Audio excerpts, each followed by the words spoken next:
Happy Wednesday. Doug and Cindy here with Help Me Help Mama live cast. Thanks for joining today. Today we're going to talk about The TAP plan. the TAP plan. TAP, like tapping, Okay. TAP. So, newly created acronym TAP What does plan. what does T stand for? And I've got it on my little bitty phone here so I can see it. And TAP is, well, let's back up a step. Sometimes in our estate planning practice with our law practice, people do their estate planning and they think primarily about a lot of folks this what happens when I die. When I die, where does everything Who go? gets my stuff? And one big thing that they overlook sometimes is themselves. Like what happens if something happens to me before I die? What if I become incapacitated or I develop Alzheimer's or some other form of illness that is going to be very protracted? What do I want my life to look like? And what type of care do I want? And that's defined before we get into the tap part. Come up with something called the 5 W's. And this is what we hear people talk about that they're concerned about sometimes. Where you live. You know, people think, well, I'm living at home. I want to continue to live at home. Well, excuse me, you live at home now, but what if you get really sick? What if your Alzheimer's gets really bad?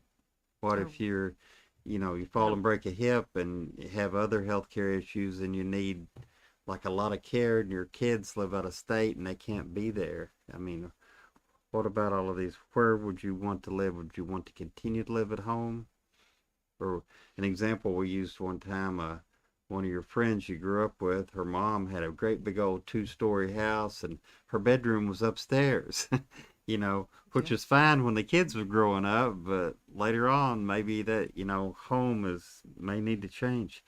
So, where you live, who provides the care? Would it be your family? Would it be uh, non-medical caregivers?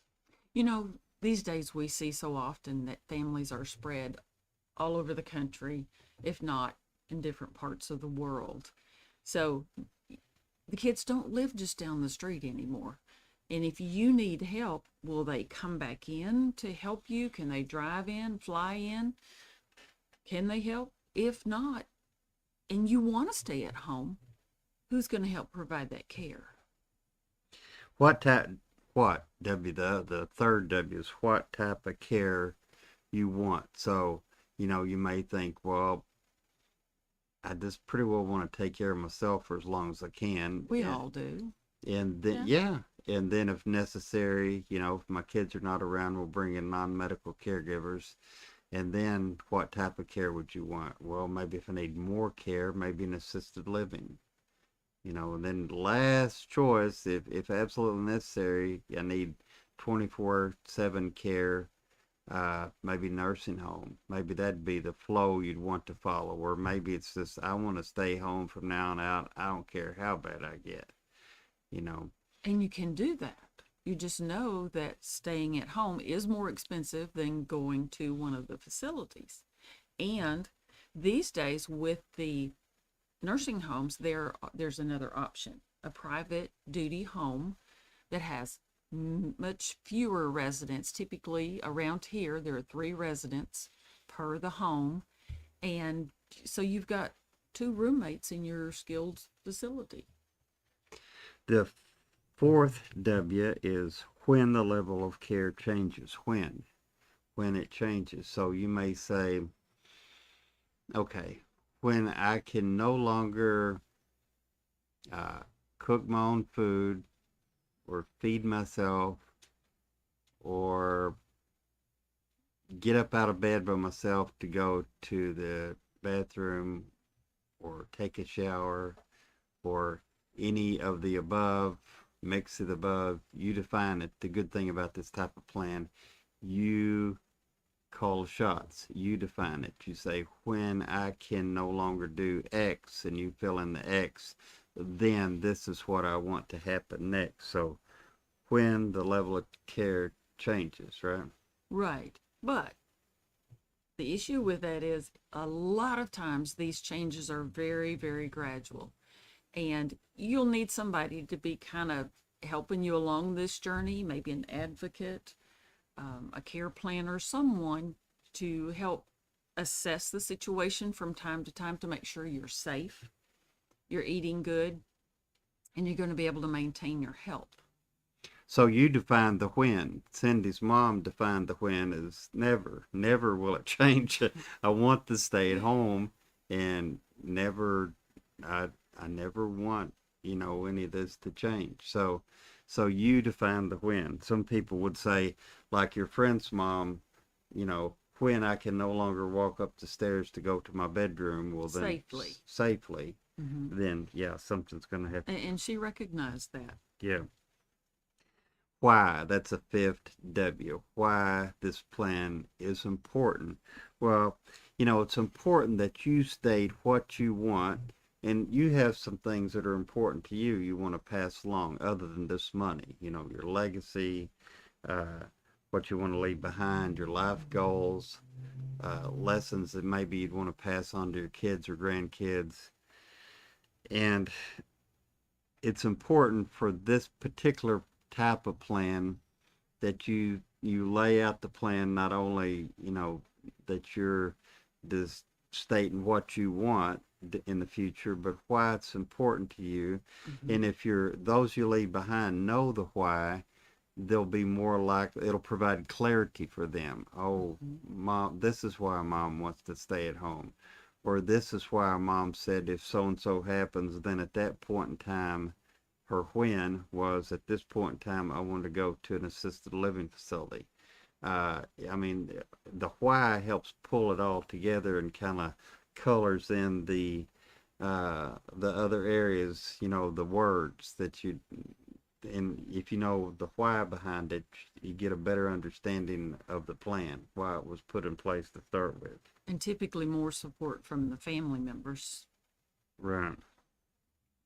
But, we see so often that people don't do this. Number one, because they don't know to do it.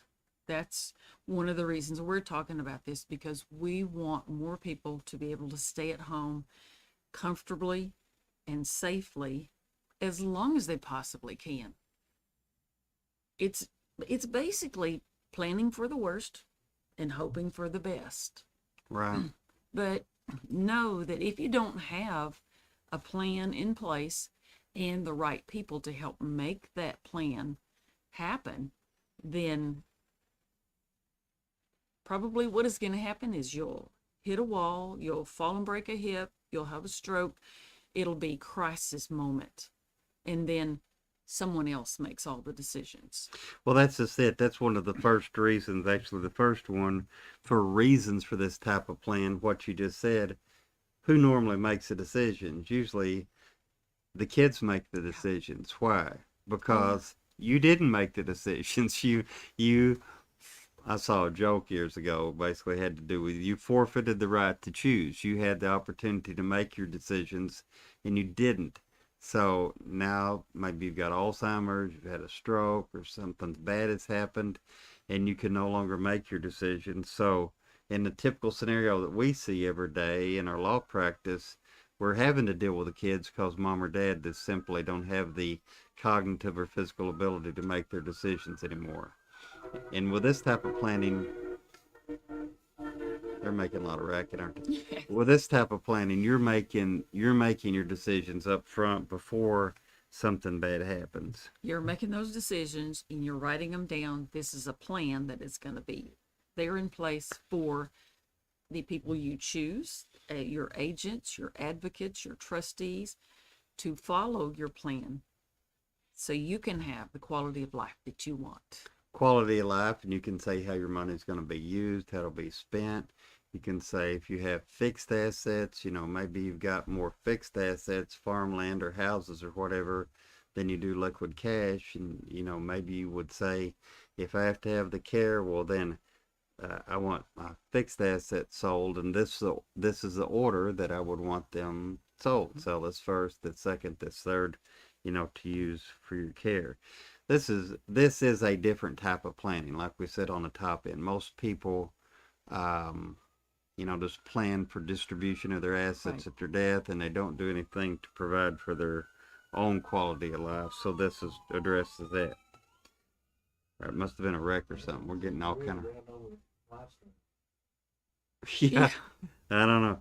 it must So have been bad because that's two. So let's get to the TAP part. TAP. So um, this all of this stuff we're saying is the planning part's done up front, and we put it in. Or if you live in another state, your attorney would incorporate this in your legal documents. We would incorporate some of it in a trust.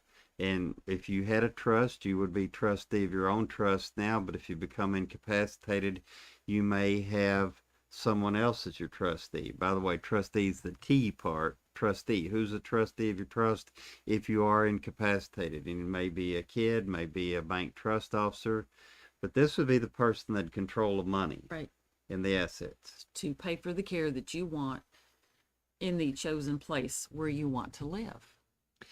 A's advocate. And what's an advocate? An advocate is someone that speaks for you in the event that you can't. Maybe you've started your decline cognitively and just don't feel like you can make the right decisions.